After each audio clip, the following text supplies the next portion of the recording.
We got a big-time AFC matchup between the Tennessee Titans and the Los Angeles Chargers, and two teams at the opposite end of the spectrum. We'll dive into it. It's Crossover Thursday, part of the Locked On Podcast Network.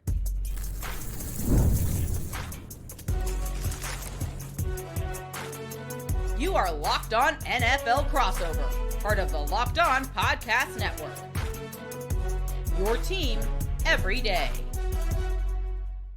Football fans, welcome into Crossover Thursday, Locked On Titans. I am your host, Tyler Rowland, Locked On Chargers, one of the esteemed co-hosts of the show, David Droegemeier. We are going to break down this matchup for you as the Chargers head to Tennessee to take on the Titans. We have the Chargers sitting at 5-3, fighting for some playoff opportunities in the AFC, while the Titans sit at 1-7 and are just hoping to play a good game. We're going to talk the big storylines, the big matchups, what's going to win this game as well. Before we dive into it, do want to let you know that Crossover Thursday is presented by Prize Picks. Download the Prize Picks app today. Use the code LOCKEDONNFL to get $50 in lineups after you play your first $5 lineup. And thank you again for making Locked On Titans and Locked On Chargers your first listen each and every day.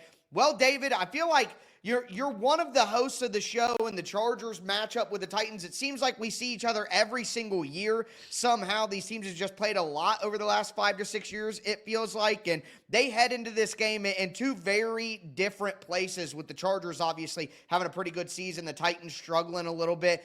Coming into this game with the Chargers being at 5-3, fighting for the division title, playing a little bit better football after maybe waning a little bit in the middle. What's the big storyline for this team headed into this game?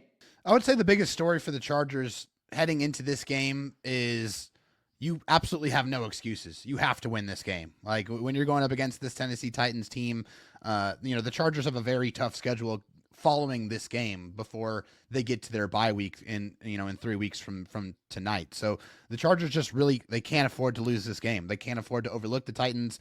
But there's absolutely no excuses. The one thing the Chargers have been really good at during Jim Harbaugh's tenure is beating the teams that they should beat. And, this year they already had a bad loss against the Giants, and they absolutely cannot play down to the level of the Tennessee Titans. On the offensive side, as healthy as they've been in a long time. Getting their left tackle Joe Alt back makes it just a tremendous difference. He's such a stabilizing force for the Chargers, and were able to run the ball more effectively and pass the ball more effectively because Joe Alt is able to provide that protection that has been sorely missing from the Chargers offense. So both sides of the ball is playing better, but there's no excuses. The Chargers have to win this football game. Yeah, that makes sense for where you're at in your position, especially the Titans aren't even like a scrappy bad team. The Titans have been, they're negative 20-point differential, 40 more points than the next closest team. So the Titans definitely are at the bottom of the barrel here. But, even with Titans fans knowing that, you hope to see improvement from Cam Ward. That's kind of what the big storyline for the Titans is at this point. We know that they aren't a great team. We know that they aren't going to win a ton of games, especially playing a good team like the Chargers. You just want to see Cam Ward and some of these young players take a step forward. Some of the offensive weapons like a Chim DK and Alec Ioman or Gunnar Helm as well. Tyjae Spears not a young weapon in his third season, but still a young player on his rookie contract that you want to see get more opportunities. The Titans offensive line is something that you'd like to see have a decent day. But you're right about that Chargers offensive line. It seems like it's been the lifeblood of the team. And the good news for Chargers fans is this is a good matchup for the Chargers offensive line. The Titans edge rush has been a struggle all year. They're missing Arden Key for the most part. We'll see if he comes back in this game. Hasn't practiced leading up to this recording right now. Femi Oladejo, their second-round pick, is on IR with a broken leg. So they're playing Jihad Ward. Draymond Jones, who's had a sack in 3 straight games, he's been pretty solid. But, we're talking about Draymond Jones as the number one edge rusher. Other than that, even the Titans practice squad edge rusher Ali Gay just went on IR this week with a knee injury. So with Jeffrey Simmons likely not to play in this game and his status up in the air, and I would say more likely not to play, you have Tavondre Sweat in the middle, Sebastian Joseph Day. I don't really see a lot of other than Draymond Jones, and he may be traded by the time that you hear this podcast or by the time that the game rolls around. Like, who really knows? I don't think the matchup is all too difficult, I guess, for the Chargers offensive line to whether get things back on track or just keep things on track as they roll forward. Yeah, I think for this matchup in particular, I guess looking at the other side of the ball, looking at Cam Ward, what I've noticed for him is he has some arm talent. Like he absolutely does. He's very raw. He holds on to the ball way too long, and when he does that, he tends to make mistakes, and that's obviously in reference to his 6 touchdown and 5 interception stat line. That's what it's been. That's what I've noticed. He's not incredibly mobile in the pocket, so I mean he's got a little bit of movement skills, but he's not going to really run away from anybody. So I think if the Chargers can like make him hold on to the football, I think it's going to be something that's going to be challenging for him. When he's able to get the ball out quickly and throw decisively, he definitely has rare arm talent. I just look at him as a quarterback that's still very raw and still learning and kind of learning on the fly. And I don't know if that's going to be a very good recipe going up against Jesse Minter's defense. I was literally about to say, that's a perfect segue to Jesse Minter, who obviously runs a very good scheme there. There were some struggles in the middle of the season, but they still have the ability to play some great defense there with the Chargers. I wanted to ask you about that because the Titans are obviously going to be looking for a new head coach after the season, and Minter is a guy who is kind of one of those defensive. We always think of the whiz kids as the offensive guys, but Minter is one of those young defensive wizards there. What's been your experience with Minter in the season and a half that he's been around, and do you think he would be a good option as a head coach going forward? I think for Jesse Minter, he turned around a unit last year that was perennially at the bottom of the league under their former head coach Brandon Staley, who by all accounts was a wonderkind, right? He had one year where he was leading the number 1 defense in the NFL with the Rams, and I'm sure the Chargers saw that, was like, oh man, that looks really cool. Like, well, I wonder what Justin Herbert would look like with a really good defense, and that just never materialized under Brandon Staley. But when Jesse Minter came in, he immediately came in and turned around this defense, and it was arguably the number 1 scoring defense in the league, depending on who you ask, because the Philadelphia Eagles were right there, and you mess with a couple of numbers and they're right there with it. So I think for him, I love the way he communicates. I love the accountability that he takes, the responsibility. Like, for example, when they played the Colts and they got shredded, he's like, hey, I don't put that on the players. I always look at myself first. That was, my failure, and I need to make sure that I'm putting these guys in the right positions to have success. And I think the one thing I would say, if you're looking for drawback, is when they played some of the more complete offenses, some of the more dangerous offenses in the league, the results haven't been quite as dominating as they have been with some of the, regular or worse teams in the league. I think that's the one thing that you look at and you would say, maybe I need to see a little more consistency against the better teams before I fully buy in on the philosophy. I think when it's ran to perfection, it's basically, hey, I'm going to limit the plays, the big plays.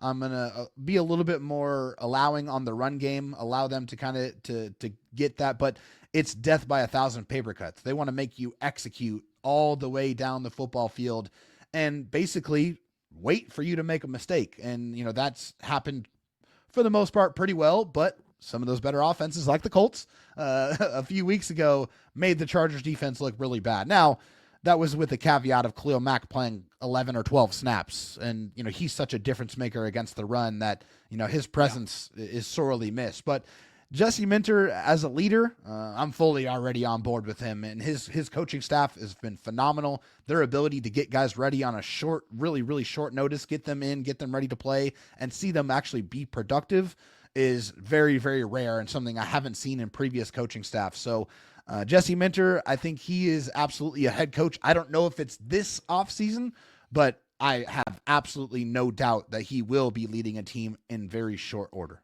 Yeah, it'll be soon, and it's funny, the numbers really do back up what you're saying. I mean, the Chargers are a top 10 pass defense in terms of total yardage, but they're also one of the top 10 teams in the NFL in giving up yards after catch. So it's like they're like not giving up a lot of yards, but the yards that they do give up are the dink and dunk move arounds. And that kind of leads me into the matchups for this game, because the Titans are going to need some of their young players on offense that have yards after catch ability to really step up and go against, those linebackers and those secondary players of the Chargers. And we'll get into matchups on both sides of the ball right now. Do want to let you guys know that today's episode is brought to you by Prize Picks. You and I make decisions every single day, but on Prize Picks, being right can actually get you paid. Don't miss any of the excitement this sports season, whether you're following the NFL, the NBA, or both. There's no better time to jump in on the action. If you haven't tried it yet, Prize Picks is the simplest way to play. You just pick more or less on at least 2 player stats, and if you get them right, you win. It takes less than 60 seconds to make your lineup, and you can play anywhere that Prize Picks operates, including California, Texas, and Georgia. I've been using Prize Picks during both football Sundays and the NBA tip-off. It keeps every game so exciting. Love picking my favorite players to do special things like Luka Doncic and Austin Reeves over with the Los Angeles Lakers. Plus, they have a new stacks feature that's a game changer. You can now pick more on like Steph Curry, points, threes, and assists, all in the same lineup. Plus, if one of your players leaves early with an injury, the injury reboot feature saves your lineup from a loss. Download the Prize Picks app today. Use the code LOCKEDONNFL to get $50 in lineups after you play your first $5 lineup. That's code LOCKEDONNFL for $50 in lineups after you play your first $5 lineup. It's Prize Picks. It's good to be right. Today's episode's also brought to you by Monarch. Let's be honest, most of us can't even name all of our financial accounts, let alone what they're worth between 401ks, savings, and investments. It's easy to lose track, and that can mean leaving money on the table. That's why I started using Monarch. It's an all-in-one personal finance tool that brings your entire financial life together in one clean, easy-to-use interface on your laptop or your phone. Monarch has helped me organize my accounts, track my spending, get a better handle on my investments, all without having to touch a spreadsheet. And Monarch's visual dashboards and smart tools make it so much easier for me to understand exactly where my money's going and how to make it work harder for me. Don't let financial opportunities slip through the cracks. Use the code LOCKEDONNFL at monarch.com for 50% off your first year. Once again, that's monarch.com, code LOCKEDONNFL for half off your first year. All right, Dave, let's continue today's crossover Thursday. It's Locked on Titans, Locked on Chargers. We talked about the big storylines in this game. Now we dive into the big-time matchups, and I'm going to kind of continue where we were just at with the yards after catch. I think that the Chargers have a real good defense. The Titans don't have a ton of offensive weaponry, but what they do have are a couple of guys that can make you pay after the catch. And I look at a guy like Tyjae Spears at the running back position who's gotten more involved lately. He can catch a screen pass, take it 50 yards, and make a guy miss. A guy like Chig Okonkwo at tight end who also may be a trade candidate for the Titans. Who knows if he'll be on the team by the time. Usually the trades happen earlier in the week, but we did just get a trade with the Eagles and the Jets, so you never really know. But Chig Okonkwo is a tight end that has great yards after catch ability, can take a quick short pass, break a tackle, get upfield. And then Chig, the Titans rookie wide receiver out of Florida, has kind of emerged in the last couple of weeks. 7 catches, 93 yards last week, 4.3 speed. He's a guy who can really separate from man coverage, get down the field. He's a really good kick returner as well for the Titans. I haven't checked this week, but he's been leading the NFL in total yards for the AFC for quite some time now because of the kick return ability and punt return ability. So those guys might be, you know, Dave, when you're playing a team that's not, not quite as, or should I say it the opposite way, when you're playing a team that's a little bit better than you are, you kind of need some special things to happen, some magical moments. And one of those yards after catch guys breaking a tackle on the secondary, the linebacker group of the Chargers, I think that could be one of the ways the Titans find a few big plays to keep them in it if they're able to do so. Yeah, I think when you look at the Chargers linebackers, I think there's kind of a stark contrast in the skill sets that they bring to the table, which is kind of why they mesh and they work really well together. They have Denzel Perryman, who is that kind of dominator in the run game, right? He brings the hammer, physical. Right? He has that real stopping power. He hits you and you go down. That's the end of the play. With Deion Henley, he is more of the coverage linebacker, right? He's a beast. Yep. Like he's a great all-around player.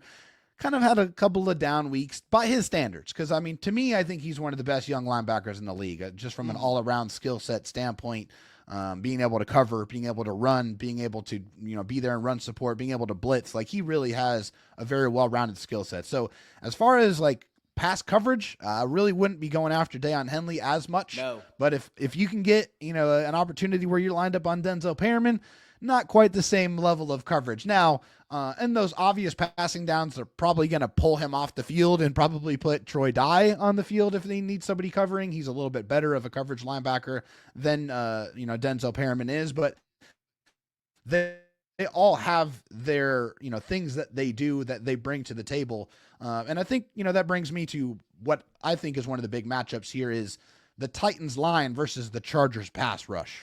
Yes. The Chargers pass rush is now complete with the return of the first ballot future Hall of Famer Khalil Mack, really being back to being full go. The first game back against Indy, as I mentioned, only 11 or 12 snaps. Against the Vikings, I think he played over 40. So he was back to being who he was, and the Chargers dominated that game, especially the pass rush. They dropped obviously, the quarterback now is on IR and done for the season.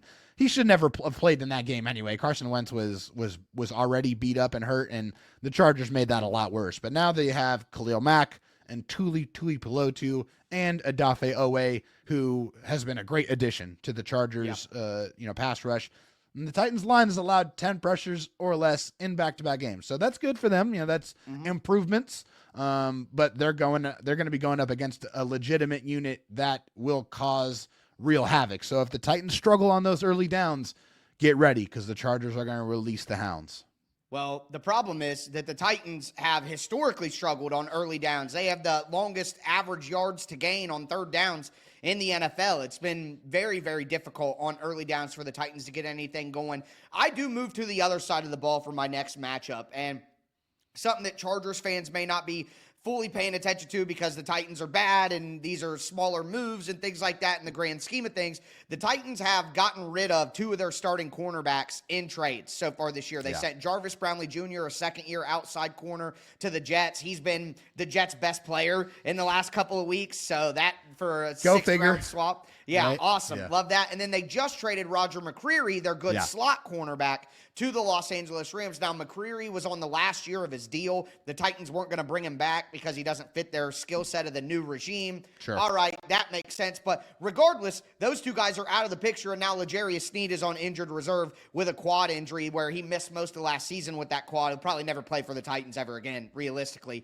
They'll probably cut bait with him in the offseason. But the point is, the Titans have no cornerbacks. The Titans are, even the defensive coordinator for the Titans, Denard Wilson, was asked this week, you guys know, especially a Jim Harbaugh team, next man up, coach speak, the classic, we believe in the next guy. Yeah. Denard Wilson, the Titans defensive coordinator, said, we always say next man up, but I got to admit it's going to be hard without our three starting cornerbacks. When he is even saying that in the media, That's trying wild. to say, whoever's hiring me next, this is not my fault. He's literally saying they got rid of all my guys. So I am worried about a really good wide receiver group right now where Ladd McConkey is coming along after a slow start. And Quentin Johnston, who has been up and down, I know, but he's had some good moments in there as well. And then obviously you have the consummate veteran Keenan Allen in there. I just think the Titans, and Trey Harris has had some good moments recently, the rookie. I just think the Titans are going to have a heck of a time guarding the wide receiver group. And then add in Oronde Gadsden, the rookie tight end who's blowing up right now. I know that's a different problem for the safeties and linebackers, but still, somebody's got to cover, and I just don't think anybody can cover these weapons. Yeah, obviously that was clearly one of my other matchups. I mean, there's no surprise there. But yeah, the Chargers receivers are very, very good with Ladd McConkey, Keenan Allen, Quentin Johnston, all over 400 yards receiving. They might not get anybody over 1,000, but they might have 3 or 4 guys in the 750 to 800 yard range, which is crazy. And yeah, Oronde Gadsden has been supernova, has gone nuclear the last couple of weeks. 19 catches, 309 yards in the last 3 games alone. And if Justin Herbert can stay standing, yeah, he should be feasting over a Titans defense and specifically secondary that is really just looking for guys to go out there and play. I mean, anybody at this point to try to get them through this season, it's gonna be tough. And yeah, if the Titans can't get any pass rush, Justin Herbert might be in for a big day. Well, I guess the bad news for Titans fans, maybe the good news for Chargers fans, is the Titans don't have a very good pass rush either. So it could be difficult out there. But, hey, that's why they line up and play the game. You never know what's going to happen. And I'll tell you, there are a couple of things that the Titans absolutely have to do to win this game. There are some things that the Chargers are going to need to do to win this game. We'll talk about what will determine this matchup right now. Do want to let you guys know that today's episode is brought to you by Mazda. Mazda crafts cars for those who do more than simply move. Mazda delivers confidence with every ride with more IIHS Top Safety Pick Awards than anyone else as of August 2025. From footwork to breath work, athletes sweat all the details, and Mazda brings this same intention to how they craft every model. You can feel the Japanese craftsmanship in every detail, from the metallic accents to the available Nappa leather upholstery. You can make everyday drives feel like anything but. From smooth handling to intuitive controls, with all-wheel drive standard in every crossover SUV, you can drive with confidence through every season. I always tell you guys, I have a Mazda CX-5 at home. Absolutely love it. Know you guys will love a Mazda too. Like our favorite players, Mazda sweats every detail, because when you make every move count, impossible becomes irrelevant. It's Mazda. Move and be moved. All right, Dave, let's cap off today's crossover Thursday episode. Locked on Titans, Locked on Chargers. We've talked the big storylines. We have talked the matchups to watch. Now it's time to get into our keys to victory here, what we think will determine things, and letting you kick it off here, a little Southern hospitality in this final segment, you know what I mean? What do you think the Chargers have to do to make sure that they win this game? Yeah, I think three things here that the Chargers need to absolutely do to win this game is, number one, play a clean game. You know, they absolutely, cannot shoot themselves in the foot with the turnovers. I mean, I think one of the reasons why they lost to the Giants, 14 penalties, over 100 yards, 2 bad turnovers. Like, you can't give the Titans any extra opportunities with turnovers and bad penalties.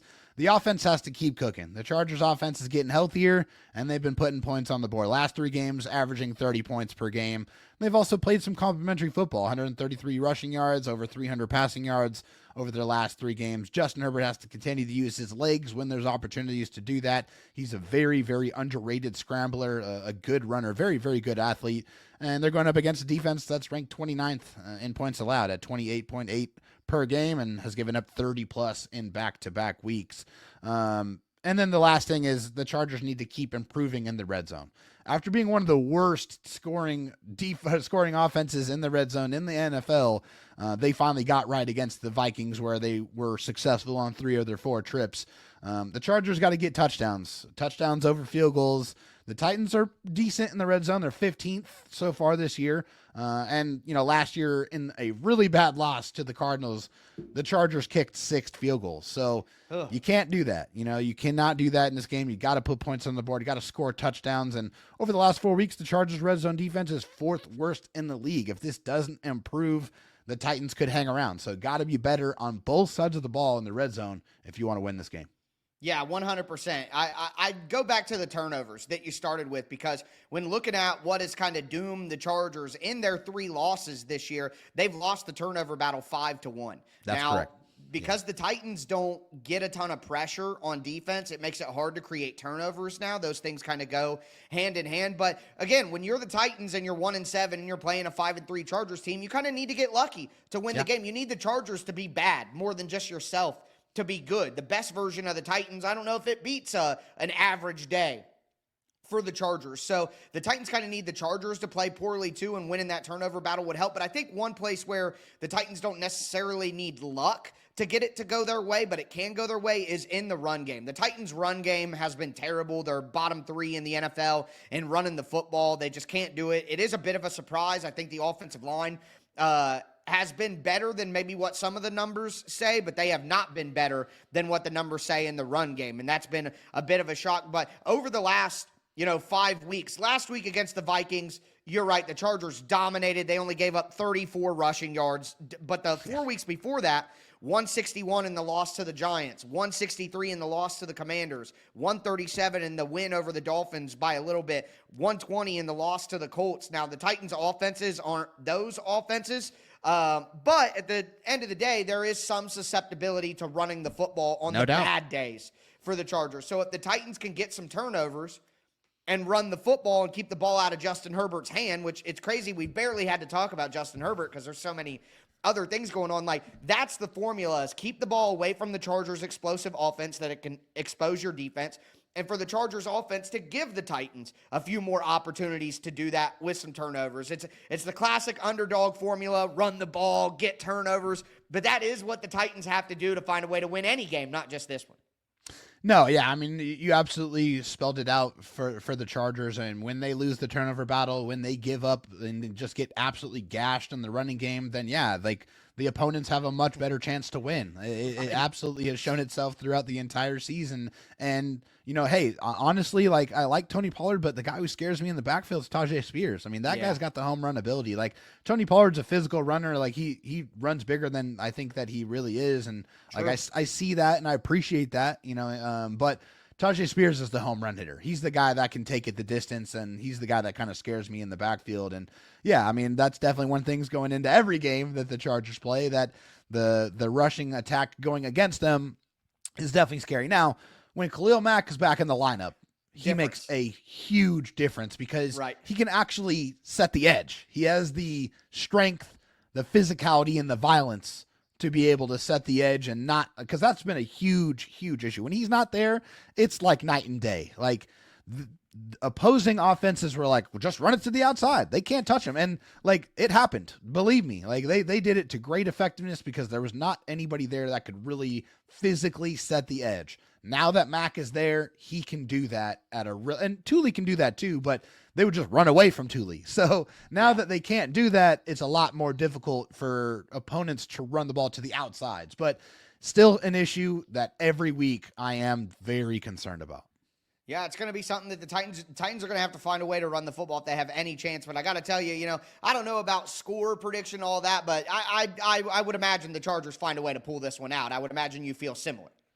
Yeah, I think the Chargers would have to absolutely give the Titans the game to win this one. I mean no disrespect, but these two teams are in completely different, kind of levels right now. The Chargers are trying to get to a playoff spot, and the Titans are trying to figure things out and trying to see who they have and see what the future is for their franchise.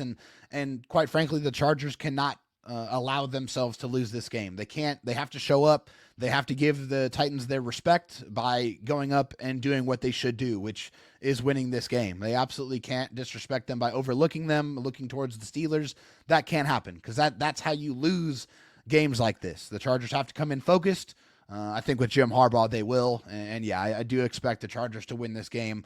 I don't think it's honestly going to be particularly close. Yeah, if the Chargers play a decent brand of football, they should be all right. But, hey, Cam Ward is playing better. The Titans get the run game going. I guess that's the hope that Titans fans should be hanging on to. But with that being said, that is today's crossover Thursday episode, Locked on Titans, Locked on Chargers. I am the host of Locked on Titans, Tyler Rowland. David Droegemeier, the host, one of the hosts of Locked on Chargers as well. And we're going to be back with you tomorrow to give you even more insight on this matchup. Thank you all so much for tuning in. Again, crossover Thursday, part of the Locked On Podcast Network, your team every day.